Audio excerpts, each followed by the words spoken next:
Oh, yes, once the light is green, we should be good. Hi everyone, welcome. We're going to go ahead and get started. As I said, for people who were in here before, we're going to consider this a monopolized conversation between our guest of honor, Colette, and I. I'm Miss Shannan.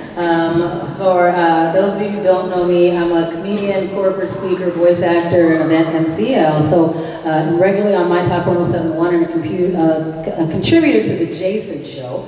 I've been a voice actor for primarily, where it was one of the pillars that I put on my business card for the last 16 years, even though I dabbled a little bit before that. And I primarily work in the narration, e-learning, and the commercial side of things. We're a lot of, hey, welcome to Optum Health, and let me tell you about Thriving Financial. So that is me, and I will be your moderator today. And if you were at opening ceremonies, you saw a bit of our guest of honor's bio that I did read out during the ceremony, but I would love for you to tell everybody about yourself and not just the buzzwords that I shared. Yeah, sure. So my name is Colette, and I have a PhD in linguistics, and I primarily work as an audiobook director.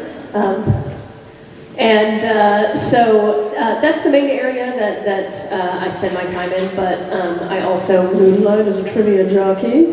So I do live announcing events, sometimes I DJ weddings, MC, stuff like that.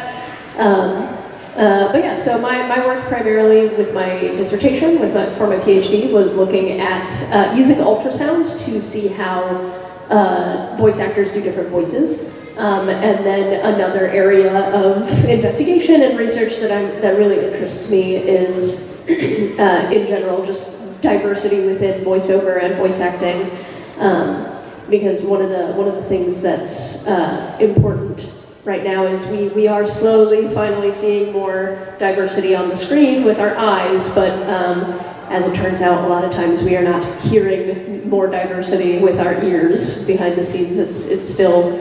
We're still not getting a lot of, we're not giving BIPOC characters to BIPOC actors. Right.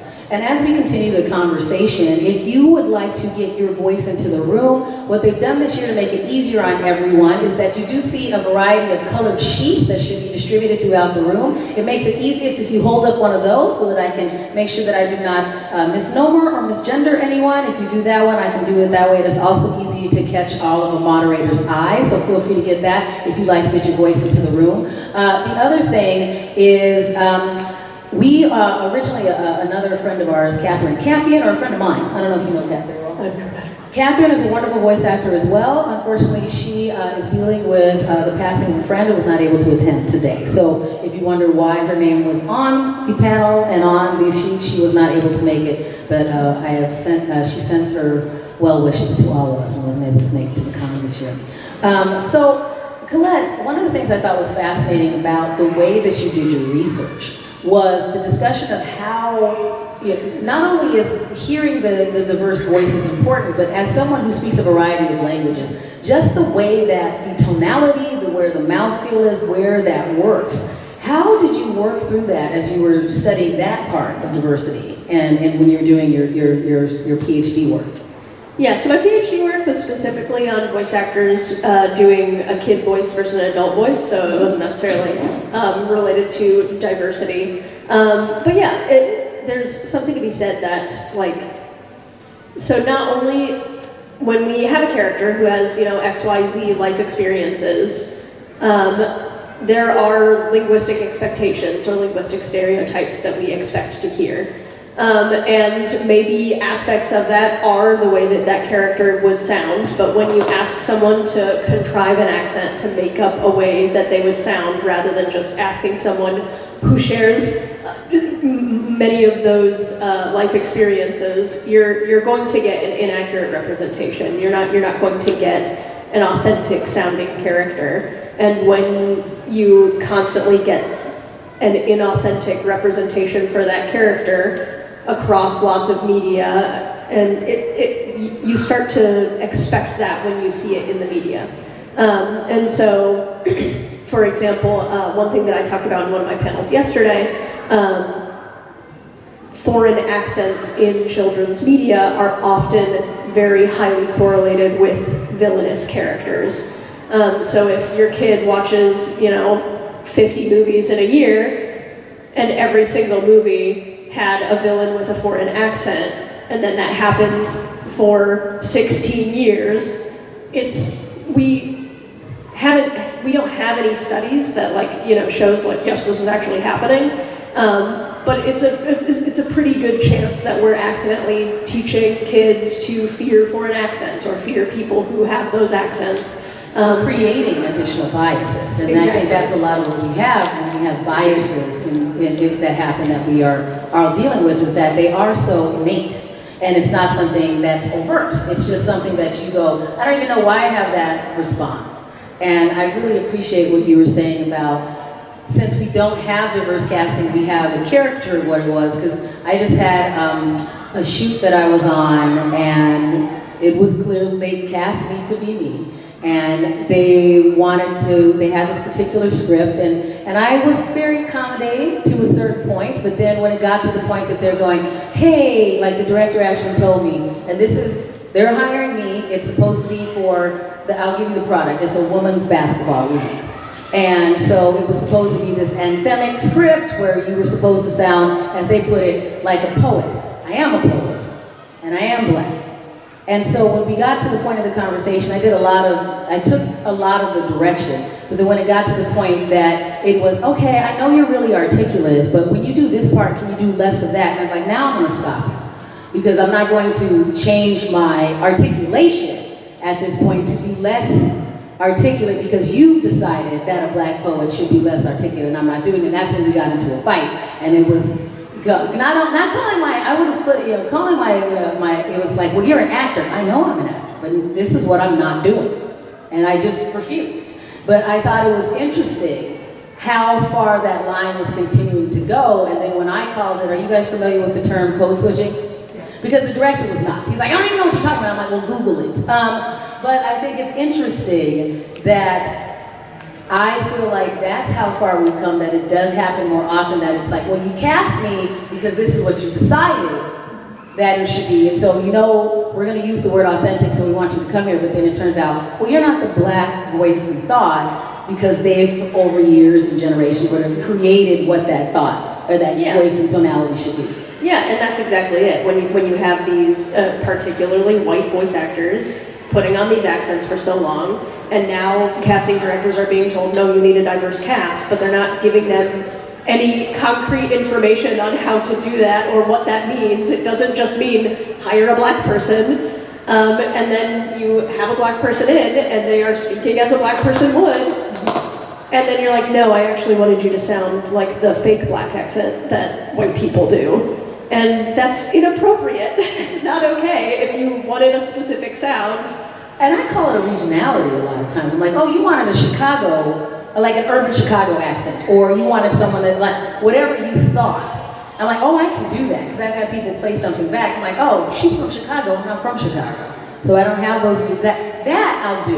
Yeah. If they can figure out a way to encourage me to do that, that's fine. If they dabble on the minstrelsy side of things, then I'm like, then I don't do it anymore. Because I'm like, because you're wrong. Yeah. And deciding that that's the way that we're gonna do it doesn't track, I'll just turn down the work, kind of thing, because I can't, right now. I mean, I couldn't always. Now I'm like, all right, no. But when we're looking at the differentiation between genres, because you've worked in video games as well? No, I haven't. No, okay. So let's go back to the audiobook. So the differentiation when you're doing serialized work, like we'll say the difference between if we're doing an animated series, if we're doing a video game where the primary character is actually a character of some sort of BIPOC representation, versus an audiobook where you're hiring a primary actor that would maybe be playing a variety of different characters throughout the entire work. How do you help direct them through that so that it can have that differentiation, have them be able to showcase their talents, but be as authentic as possible? Yeah. So one of the big things, like diversity in audiobooks is very difficult Right. because we want to see more variety in characters in a single book. We want to see lots of life experiences being communicated through the stories and things like that. But then when you get to an audiobook specifically, it's one person. One person is reading the whole audiobook. And so you do get into that hairy territory of like, well, am I supposed to put on a black scent, or am I supposed to try and sound like this character would probably sound, or should I do something else? And usually my main advice to voice actors who I'm directing is just like think very critically why a character would need an accent, and if they don't need the accent, just don't do it. Does it make sense in the story? Are you just making them British because they're a villain? Are you just trying to give them like a Chicano accent because their name is Jose?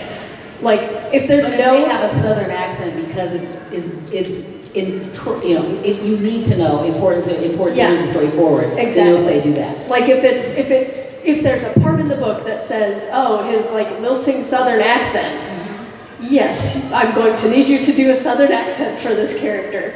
But if you're giving accents or trying to do dialects just because of an assumption you've made about a character that is not actually in the text, that's where I'd say that we're getting into territory where we need to take a minute, check our assumptions that we're making here, and maybe think of a different way to represent that character. How do you direct them through like if you have a male character that's playing a female character and vice versa, how do you help direct them to have that diversity as far as the voice and being true to the character, but also not leaning into any of those tropes or stereotypes?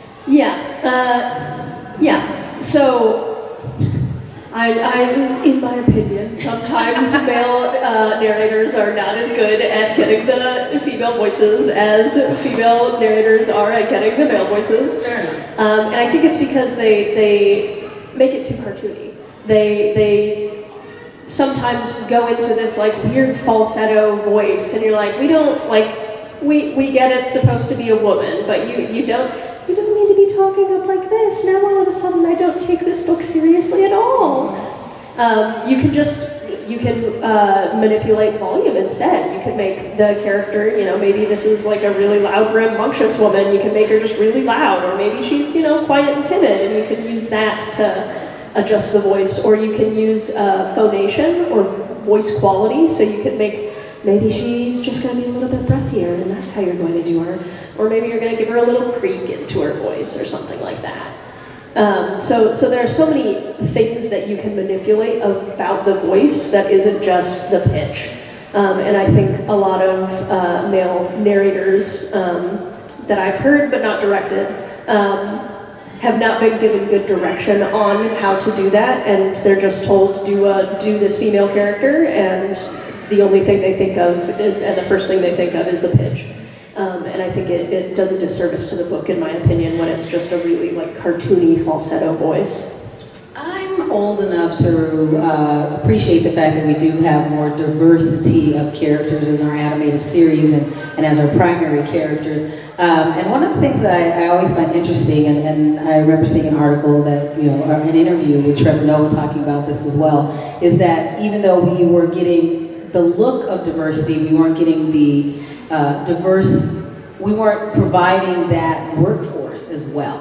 And it was that slippery slope of wanting to open the doors for more actors without feeling that backlash of I'm putting white actors out of work. You're very quality actors, it's just trying to provide additional opportunities. How do you help navigate that space, and what is your take on when we are trying to add more diverse people into the pool of talent that get an opportunity to be these characters? Yeah, well, I think my first thought on that is those characters weren't for the white actors to begin with. So you're not taking jobs away from the white actors because they shouldn't have been getting offered those parts to begin with. And then, and then the same goes the other way. Like giving all the white actors these castings was also we could argue is taking away the work from the BIPOC creators. Like, it's just because you had it first doesn't mean it's always yours. Like, so yeah, the argument that you're taking work from someone else is frustrating because you're not, right? Like, somebody has to have the job and you just didn't happen to get this one. Shucks. Like, that's what it comes down to. You're not entitled to a job just because you have done the job before. And that's the same in any field, and we wouldn't be saying that if, I didn't get hired at Best Buy, right? Like, I wouldn't be saying, like, somebody took my job. I just didn't get the job. Mm-hmm. One of the other things I think is interesting is when I have this conversation with someone that says, no, I'm trying to broaden the way that we look into this, they're going, well, you don't see the actor anyway. Why does it matter who's playing the part? This is one of the things that people say is the luxury of being a voice actor is that you can do it forever because it doesn't matter if you're a good enough actor, you can sound like anybody. Do you have those conversations with people in your circles? And if so, how do those normally go when you're untangling all of that? Yeah, I always say that voiceover is sort of a double-edged sword. You don't have to look like the character, so you don't have to subscribe to, traditional Hollywood beauty standards or, anything like that. And also it's a form of acting that's really accessible, particularly if you have like some sort of mobility issue. But then the other side of it is that you don't have to look like the character, so you end up being asked to contrive accents and you're told to do these things and these directors just expect you to be able to do it instead of just finding another actor. And I understand that to some extent, if you've got someone who can, knock out 10 of your characters on a show and you only have to pay one person, that does help with costs. It's quite efficient. It is efficient. It'll take less time to record. You'll be in the studio less time. You don't have to coordinate as many schedules. Like, there are all of these things that seem like benefits. But if at the end of the day you're trying to tell a story, you're trying to tell an authentic story, and you're trying to represent the body of work the way it should be, those corners shouldn't be getting cut. And as I said, if anybody has any questions, feel free, or comments, whatever, if you'd like to get your voice into the room, feel free to let us know. One of the most interesting conversations I feel like I have often lately is that creation of space. And one of the ways that I articulate it often is I'm not trying to take anyone else's seat at the table, I'm saying you need more seats. So if you have more seats, then I'm more likely to be able to do it, and you're less likely to tell me, oh, I get to help educate you on what it's like, and I think it happens very often in certain spaces that we can't, I call it the Highlander mentality, and I use it in a couple of things where it's like there can only be one. So there can only be one woman, there can only be one person of color. If I show up, I took 2 slots, so now we don't get any other women, and we don't get any other people of color, and they get to say they're done.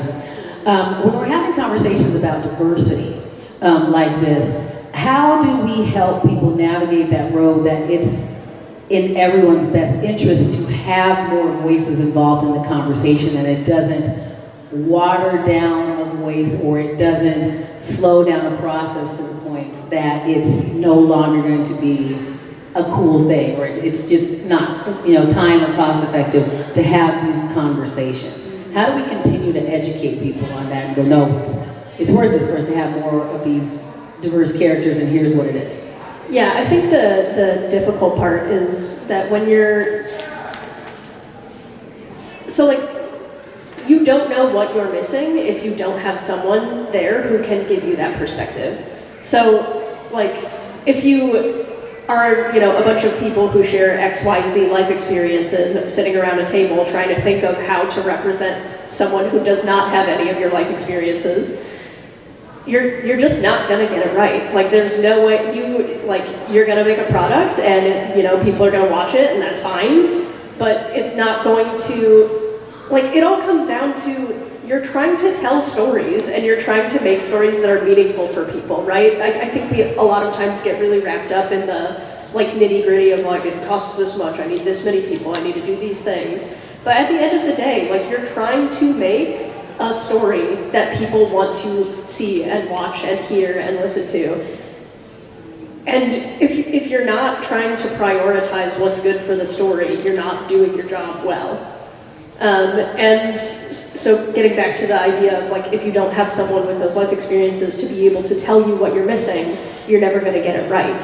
I think one example that I like to give that is an example of not realizing the perspective that you're missing is automatic flushing toilets. You can tell only men worked on that, because if a single man had ever had to deal with changing a feminine product on an automatic flushing toilet, that sensor would be anywhere else.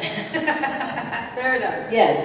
I also, part of the conversation that I always think is interesting is when it gets to the point of, well, nobody's going to notice. You know, nobody's going to notice because we already have, it's more of the "you're lucky you're here," conversation. So as we're saying that it is of value to tell more of these stories, what do we continue to say when they're going, well, the male audience, this historical white gaze is where all the money is in these properties?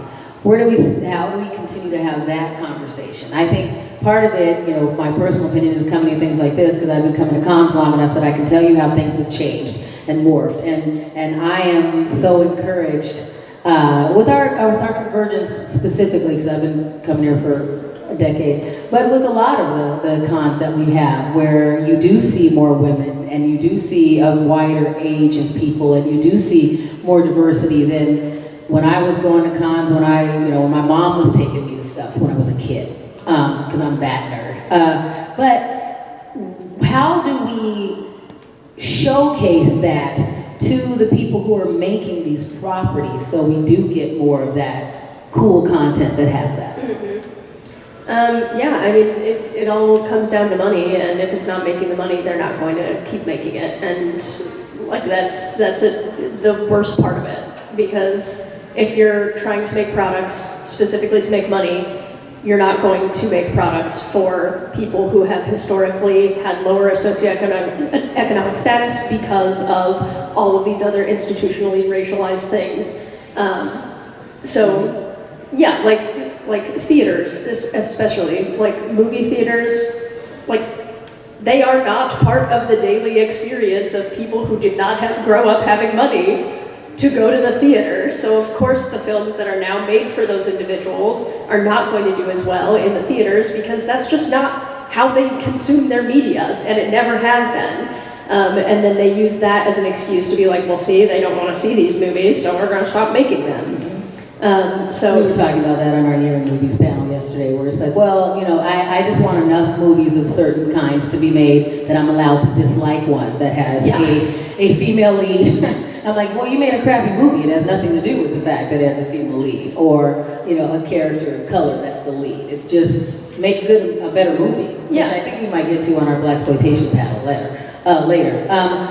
The other thing that I think is interesting, and I would love for the room to go ahead and share anything, and Adrian, I'll get to you as well, because I see that you have your card up.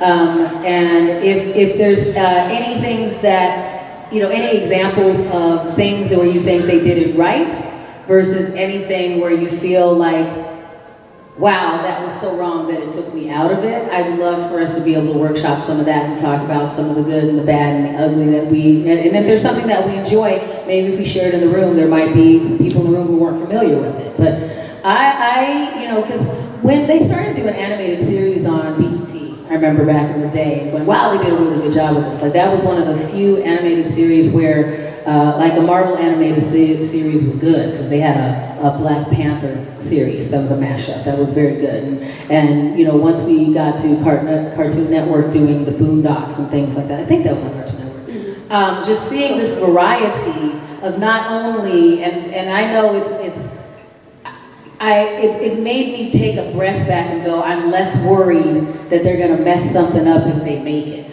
Because Boondocks was so authentic for what it was as a comic, I'm like, okay, there are people that are brave enough to try and do this. And whether I agree with every tone, that may not be the way I speak, but I know those people, I understand these characters, and I think these characters are authentic. And shout out to Regina King, who voiced the two primary characters, and how amazing. I'm like, I need to be able to talk to myself like that. I need to work harder as a voice actor. As someone who speaks a variety of languages, Colette, when you are going, here's where I'm going to use my diverse background or my diverse skill set. How do you go, well, this is a project that makes sense for me, and do you ever go, well, even though I could do this project, I'm not going to for personal reasons? Yeah, I think particularly with languages. So I've spoken Spanish since I was a little kid, so that one I'm very comfortable with. I would be completely fine with playing a character who speaks Spanish. I probably wouldn't want to do like Spanish accented English. I'm not super comfortable with that.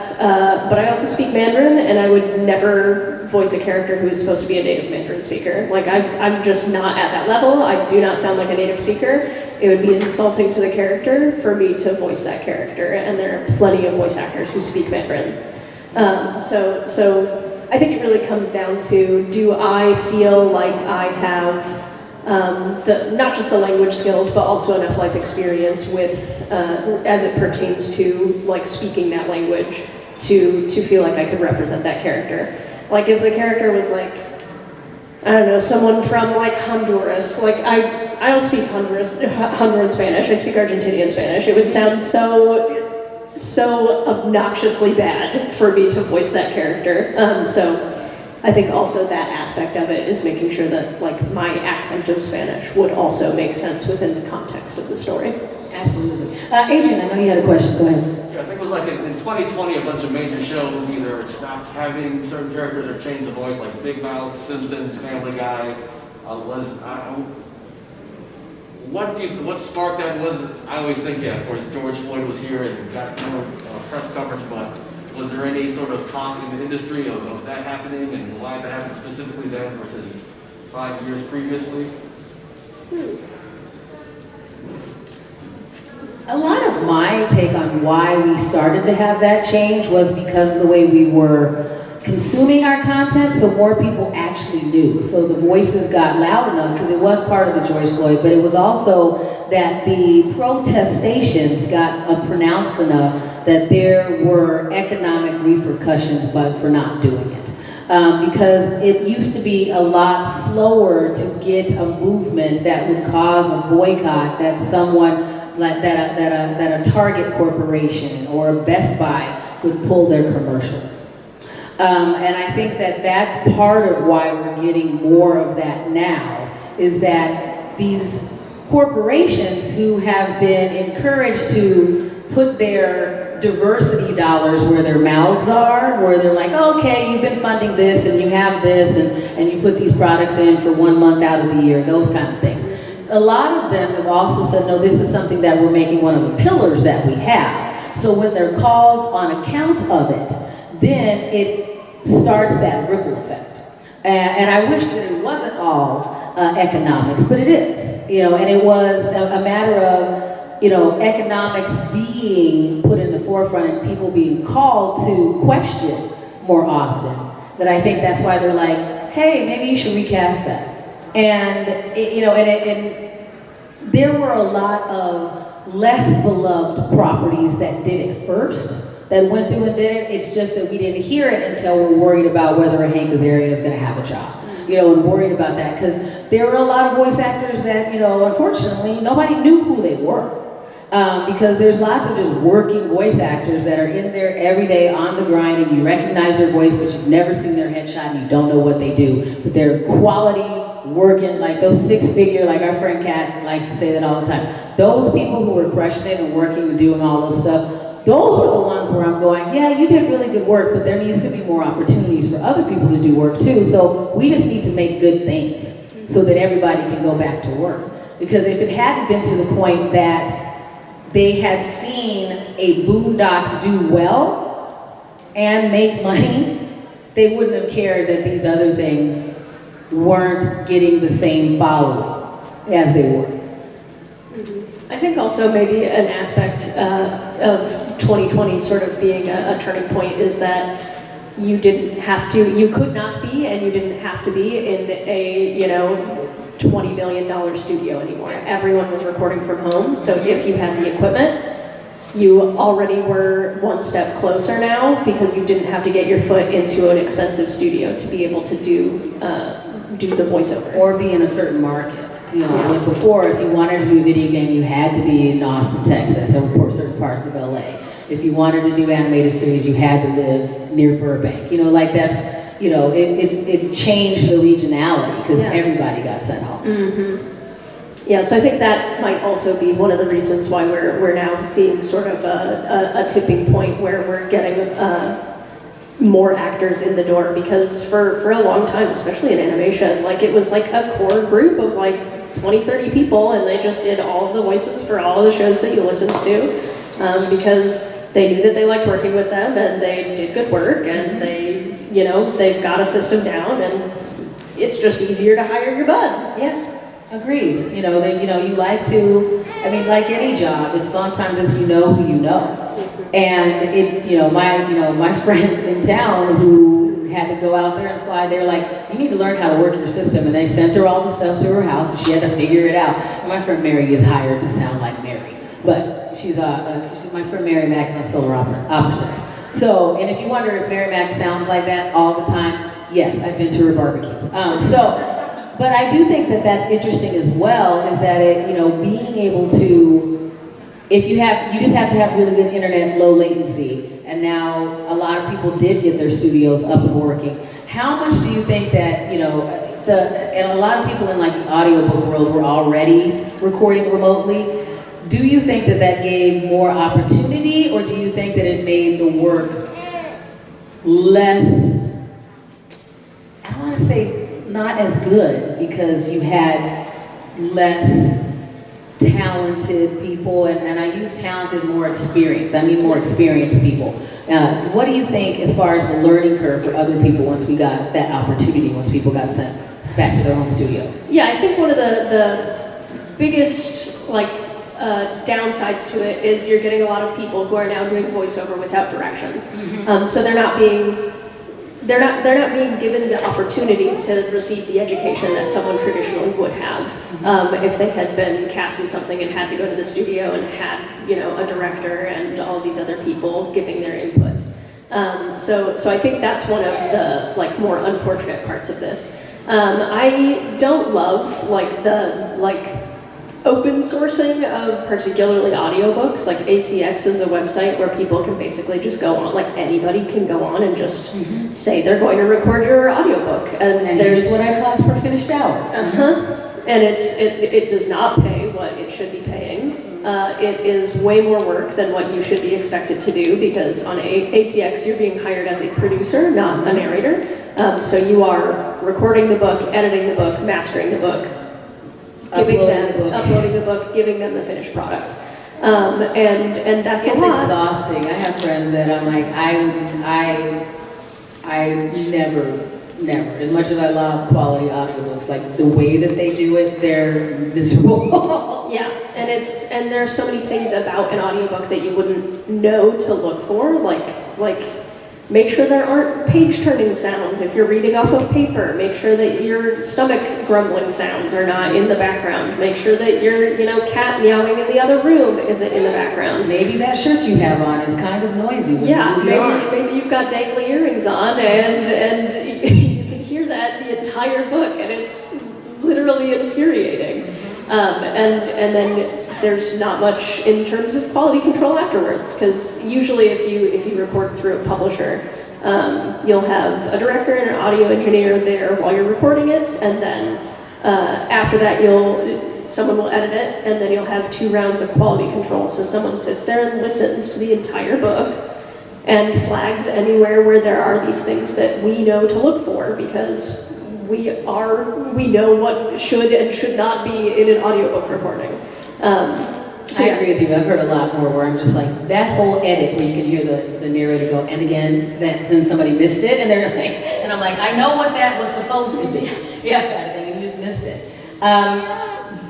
It's interesting to me too, as far as, and I will tie this back to diversity, but when we're looking at the influx of AI, not only in our writing, but it's in the voice world as well. I'm not sure if you are familiar with that, but there are, I have friends that are like, yeah, they offered me $5,000 to do this whole thing, and then they'll have, my voice in perpetuity. I'm like, no, that's a race to the bottom for all of us. There's no way. What are we saying for that? Because it is, that part of the industry has upscaled so rapidly. Like we got one thing that knew how to do it, and then everybody was able to reverse engineer it. And now a lot of the, you know, the ACXs, there's other voice services online that you can be a part of, like Voice123 and Voices.com and Backstage. What are we saying for our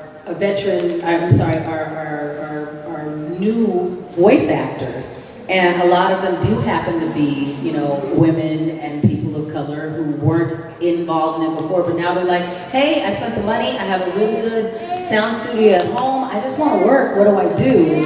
How do we help them navigate this system so we can get them involved in the industry, but also make sure that we're protecting them and the industry in general?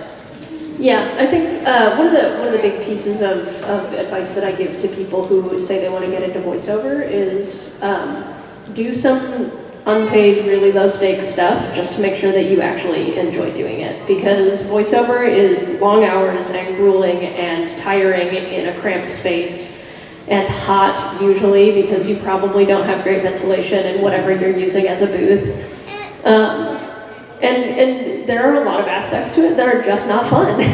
And so before you dive head first into it, you need to make sure that it is something you actually enjoy, that the parts that are good about it are good enough to offset the parts that are frustrating and annoying and not what you like. Like even the super fun things. I have a friend that worked on a video game for 6 years, kind of thing, and it was cool once it was done. But it took forever, and my friends I did one audiobook audition that took me forever and stressed me out. Just one, just the audition of going through, reading it, recoding my scripts, doing what I was gonna do, and the stress of did I stay in character, did I do this, that. It's hard. It sounds fun, but it's hard. It's hard, and part of why it's so hard now is because you're not doing it with a director there who can say like, hey, actually you said fry instead of fly by accident. Or something like that. So like, while yes, working from home has really opened a lot, but also it is putting much more work onto the actors because you are now your director and you are now your producer, you are now your audio engineer. Half the time they're asking you to provide the finished product, like edit it yourself, and that requires technical skill that and more time you don't necessarily have. And then the time that it takes to do all of those things, guaranteed, you're not being paid enough to do all of those things for them. No. I do think my favorite thing that we can do now from your home studio is that there's certain like software programs and like Source Connect. I love it when it's just like I can just jack into the studio and it's still just my job to do the talking, and there's somebody in my headphones going, yeah, everything you said. Say, do that again, do this, do that, nope, and they're recording on their end and I record on my end as a backup. And call it a day, and don't have to worry about it, because it is harder when I'm like, I am very fortunate with many of my clients, I'm not doing the finishing, the most I do is go take out any incredibly obnoxious breaths, and so I agree, I like directed sessions, and I've been doing it I'm pretty good at self-direction, but it depends on the project. Yeah, and if you're sitting there trying to, act your heart out, you don't have the mental bandwidth to give this character the attention it deserves and also direct yourself. You're in the middle of trying to say this really, maybe this really heart-wrenching line, and then you're like, oh, is there a mouth click in there? Maybe should I just start over right now? Should I just bother finishing this take? And that ruins the performance in my opinion. So when we're talking about back to the inclusivity and the diversity conversation, what are we doing when it's from the other side of things? We're like, okay, because of course, if we hear that, well, it's not fair for white actors to be playing diverse characters, what about the other side of things? When you're like, okay, well, the primary narrator is someone, from the BIPOC community. What about when we're doing something and we're trying to go, well, what's the difference when I'm playing a white? How do you stay away from the white accent? Or this is how I think this should be. How do you direct people to do that so that you have parity on both sides? Well, I think it all comes down to, if a person of color sounds the way that you wanted that character to sound, but that character happens to be white, then I think that's fine. It doesn't make sense to, like, there's a difference between, like, dialects. So, like, for example, like, some people call it African American vernacular English, but a lot of black linguists have said it is not a vernacular, let's just call it what it is, it's just black English. So, like, if you want the grammatical structure and the grammatical sound and, like, the vocabulary that shows up in black English, then yeah, get a black actor. If you want, you know, the standard American, like, newscaster voice or something, and this person of color also sounds like that, just in their regular speech, if they're doing their own speech and it's what you want to hear, then I think that's okay. Okay, fair enough, fair enough. So do we have any questions or comments from anyone else in the room before Colette and I continue to ramble on? Yes? Currently talking about the newscaster, I see a lot more diversity in newscasters, but they're always still the same voice. I always think of, the director of Black Panther. He talks like he talks and doesn't change his way, but yeah, other things you have to change your voice on. You have the visual diversity, but don't have the dialect diversity and those sort of things. So I don't know if that's a question, but yeah, there's the newscaster voice. Why does it have to be standard like that? I don't know. I think it's more of this has become the expectation of a particular way that you present certain things. Because like what we'll get, like if I get an audition, newscaster is a type. It's an archetype, you know, where it's like, you know, or you'll get a lot of, don't sound like I don't tell anybody I work at a radio station, because nobody wants anybody, for what they think a radio DJ sounds like, that announcery DJ thing, which I kind of talk like all the time. But I have to turn it off, you know, because nobody wants that, hey, coming at you, you know, thing, because that's a type. So I do think that there is a traditional broadcaster tonality that we have created in that, and that there's a certain way, if you're presenting the news, that there's a non-emotional presentation style. So newscasting, I think, is a particular presentation style, and that's why everyone has a tendency to say things in a certain way. There's a way that they write their copy. There's a way that the copy is delivered, because it's kind of one of those, let's get the facts out, let's talk about this. We have to go from a fun story to a heartbreaking story. I think that's part of the reason why there's that newscaster type of communication style. Yeah, I mean, I think it boils down to we made something and now it's our monster, right? Yeah. Like we decided at some point that we wanted all the newscasters to sound like that, and now we expect the newscasters to sound like that, so we're going to make sure that the newscasters always sound like that. It's basically like we made up a dialect. Yes. And newscaster is the native speaker of the dialect. Another thing I wanted to bring up is that I think also, like, particularly like diversity initiatives, right? Half the time it's just someone higher up telling you have to do more diversity. And no one explains what that means or how to do it or how to do it well, right? And so I think another thing that ends up happening is people think, okay, I have to do the diversity, so they make sure they've got a black person, and then they just stop there.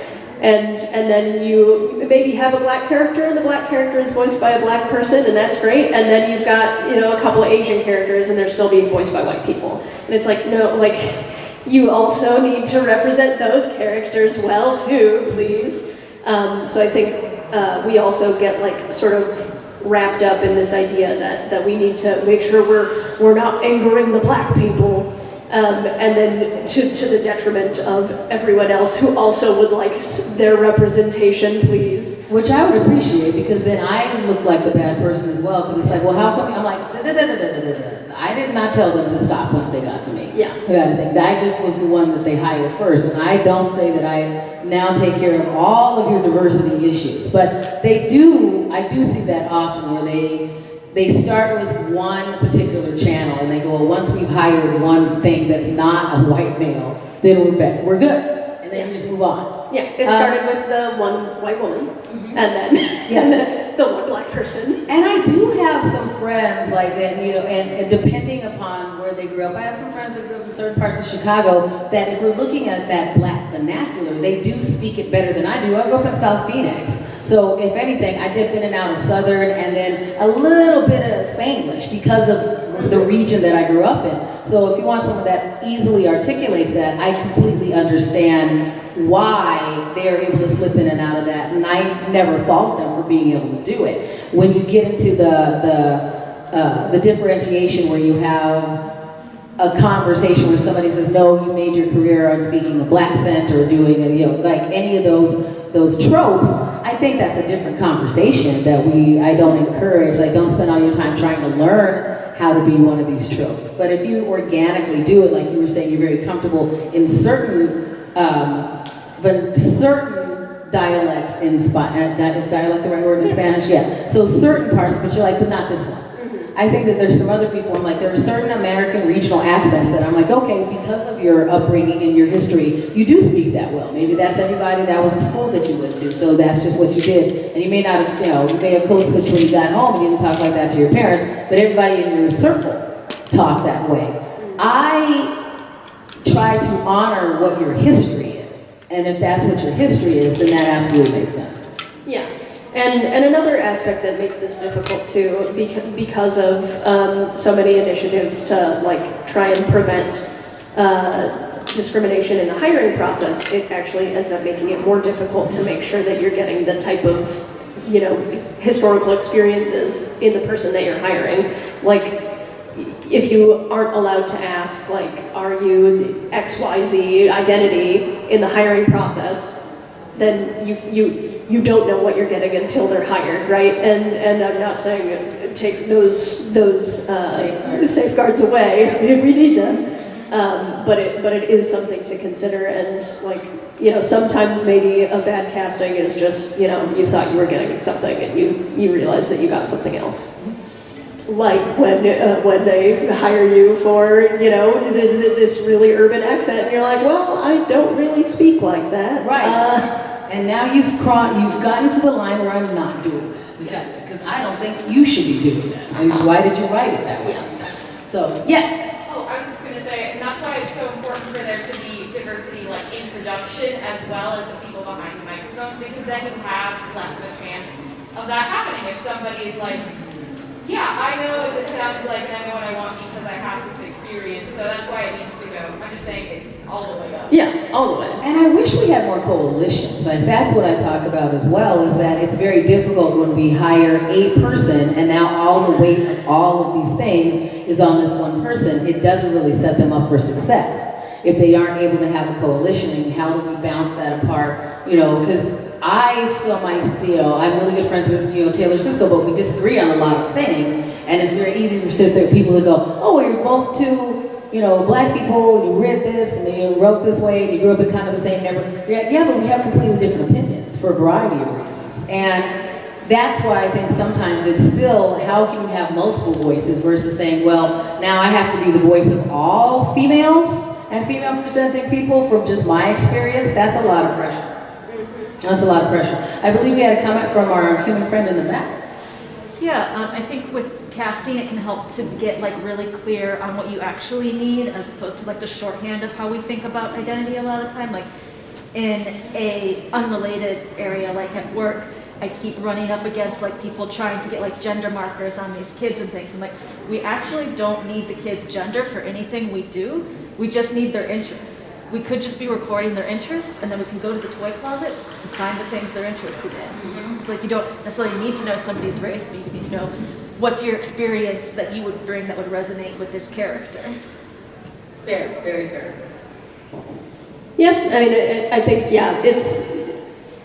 that's definitely one of the ways to do it, but then you also need to be aware that you're gonna get people who just, make up an accent for that because that's what you've asked for, as opposed to, like, you would need to make sure that the casting has some sort of language in there that says, I would prefer to cast someone who has XYZ experiences, others please do not apply or something. Yeah, so having the experiences is the important part. And I do appreciate when I see intentionality in casting for whatever the reason is, because then I can make the decision on whether I'm going to audition for it or whether it's an appropriate thing. Because then I go, okay, they've narrowed it down to this, then I can look at the script and go, why does it matter that they're looking for, thing? Like, oh, well, okay, if for the YWCA in this particular area, okay, so they're looking for black moms because they're thinking that this is the area that they're going to be. Okay, that makes sense. I'll audition for that. That's it. But if it's something where it's all like, we've decided that something would be really funny and it'd be funnier if a person with this character, this color did it, then I'm like, oh, maybe not. That's not me. Somebody else will do it. Mm-hmm. Somebody else will do that. And I see that a lot I don't do a lot of political, but I see that a lot of political, where it's all like, oh, it's because you're targeting. And then you can decide then if that's something that's for you, or and if you want to be involved in that, or if you don't. Yeah. I also think that when you're directing in the audiobook world, do you feel like there has been an increase in the variety of content and characters that our diverse talent get to be a part of? Or are you still seeing a lot of the same type of work repeated over and over again, so it doesn't really lead into trying to match more diverse talent into them? I think I don't have a great answer to that because I have a very skewed perspective. As one of our only multilingual directors, I get all of the books that are diverse characters, diverse stories. I get a lot of memoirs that are about people who have a history of diaspora, so there are lots of languages in the book.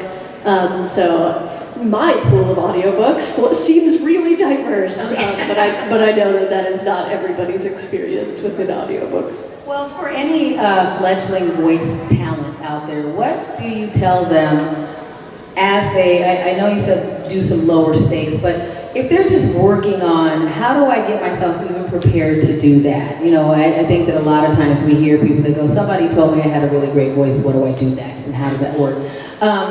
And you hear that all the time. So what do you actually tell them? Here's how you learn the business of the voiceover business, or where do you start to go, do I want to do something else with this good voice? Is it something that's for me, or is it just something that I listen to other people do? Resources that I usually give to people, D. Bradley Baker has a great website called iwanttobeavoiceactor.com. And he's got tons of information there for free. And then there's another website that's less known because it's UK-based, but it's called Gravy for the Brain. And they have it. That one does require a subscription, but you can get it for $35 to $50 a month based on if it's on sale. But they literally have course modules that you can take about how to set up a booth, how to edit your audio, how to file taxes as a person doing contract work, how to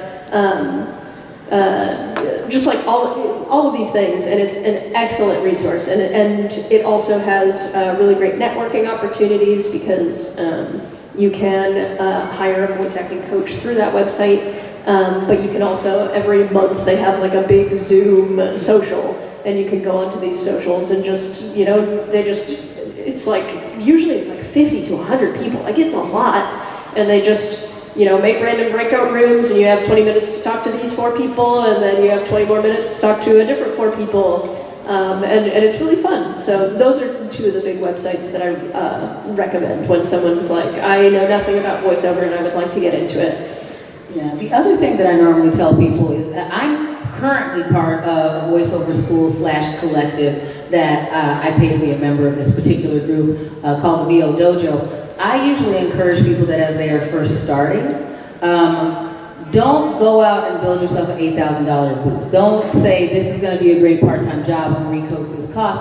I agree with Colette that you figure out in increments, here's what I do, and you go, I'm willing to put this much cost into it, and then you treat your voiceover business as a reinvestment in you. And then you go, okay, I booked this job, now I put that into a better microphone, or more sound treating, or I do this, and do it in spurts, versus, hey, I'm gonna go all in and spend $8 grand and take this out of my 401k and I'm gonna switch jobs and quit.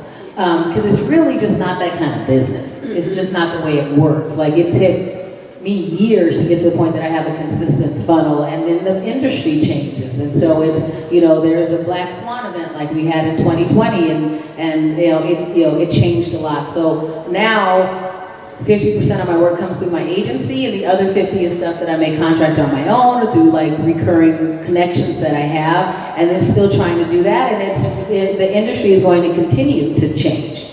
But it is important to find, as you said, like Gravy or something like that. There are other voice actor communities, and I wish that I had found one sooner, like I've been in one over the last couple of years, but it does really help you become a better actor, because that's really what it is. You can have a great voice, but are you a good actor? Can you take direction? Can you take direction quickly? Can you, do you have the voice stamina to do something? That's really where a lot of this comes from, versus, you know, are you just, can you read out loud and not sound like you're reading? A lot of people can't, so there's lots of ways to practice, but to also see how the industry works and to be able to bounce it off, because it can be, especially as Colette said, a lot of what we're doing now is lonely, in the booth, by yourself work. Like, I just gotta go and get through this thing. You know, if I'm doing an e-learning thing, that's me going, I need to find 3 hours, just sit here and see how far I can get before I have to go do something else.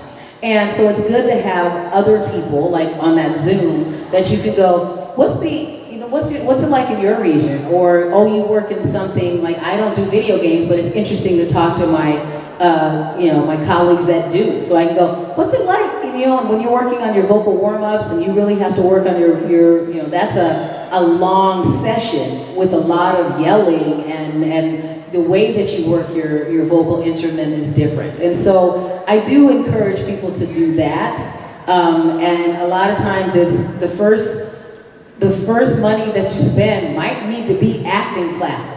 Mm-hmm. If you haven't ever taken an actual acting class, go take an acting class and an improv class, because you wouldn't think it matters, but it absolutely matters. All those kinds of things. Yeah, there's a lot to be said for like what you gain from community, like tips and tricks, just like being able to hang out with people who do the same thing that you do, and you're like, you know what, I'm getting a lot of mouth clicking sounds, like what do you do to help get rid of that? And just like having those tips just like come to you just because you happened to be in a room or a Zoom room with, you know, XYZ people. Like 2 voice actors are gonna be the most hydrated people in the room. I'm like, I can't go anywhere without that whole thing. But it does change your lifestyle if you know that this is what you do, and the way that you work on your health, and stuff that you wouldn't necessarily assume if you weren't in the industry, because it is a matter of, well, I can't sound like me if I go around drinking whiskey. I'm not supposed to sound like that. Or wait, it's allergy season. What do I do to get in front of it? So having other people that you can bounce things off. You know, oh, what, you know, this is, they really cut my rate, but should I say yes to this? It's really worth it to find other people that can help you go, no, this is what your value is, this is how you can get better at it. And especially back to what the panel is, finding other people to go, yeah, sometimes it's really hard and it's not just you. You know, yeah. I got through this session, but the director was rude, but I still had to do it, and that's part of the job. Yeah, or like stay away from X production company because they treated me like crap. Mm-hmm. Right, all of that is of value. So, we are coming up on an hour. Do we have any other questions, comments, general things that they'd like to say before we wrap up? Yes? You were saying, since you're a fan of, Keith David, the voice, who's in such things, Gargoyles. Mm-hmm. It's a black man casting gargoyles and Danita Rice, where I always enjoyed hearing that voice. And then there was one episode where they turned into humans, and he was a black human. And so that was just something I enjoyed, having that casting as a kid in the 90s, where they foxed a lot of that with their shows too. Just an example of what I was a fan of. Was that Michael Dorn? Was that Michael? That was. Look it up. That was, yeah, Keith, There we go. Thank you. Michael Dorn was the Minotaur or something. Thank you. I'm like, there's a reason my brain is making this association, but I don't feel like it's correct. So, I always agree that it was, for me, always nice to go, oh, and I am here, kind of thing, and see that, because it didn't always happen, and I got very accustomed to imagining myself into different worlds that weren't there. But that's why I think it's great now that even if it's, you know, just being able to have the broader spectrum of characters that we have, you know, if there's, what it really comes down to too is if there's something that you're looking for, send emails about things you want as much as things you hate. So, you know, when people are, you know, as a performer, when people are like, oh, I'm going to boycott this thing, and I'm like, okay, yeah, boycott that thing, but also send an email and tell them that you like me or whoever it is that you like. So if there's a character that you like that is, you know, that's diverse for whatever reason, show your support for that character, because that's how you vote with your dollars and your support. And sometimes And your social media. and your social media. And so I just encourage people to be active with the things that they love as much as we are active for the things that we hate, because trolls will always shoot you down and show that they hate something. So if you love it, you have to be as outspoken and vote for it with all of the love in your heart so that they continue to make it. So Colette, what else do you have? It's only Saturday, so where else can they see? I know, I have to leave after today though, Oh, so no, okay. I have one more thing in this room at 2 in half an hour about recording audiobooks. Wonderful, wonderful, and this is always fantastic. So see that. I'm being part of the Blaxploitation panel with two of my good friends. That's going to be at 3:30. I think. And then tonight, if you didn't have a chance to see me last night perform on main stage, I'm performing with Reverend Matt Kesson and my good friend Ben Sundell. We're going to be on Wordslinger's Way at 10 p.m. So you're welcome to come see us, and if not, there's posters all over the place. So, and also, if you have any questions, anything that we didn't cover, things that you would wish you covered, please let us know. You can follow us both on social. We'll be happy to follow up with you as well. So, thank you guys. Enjoy the rest of your con.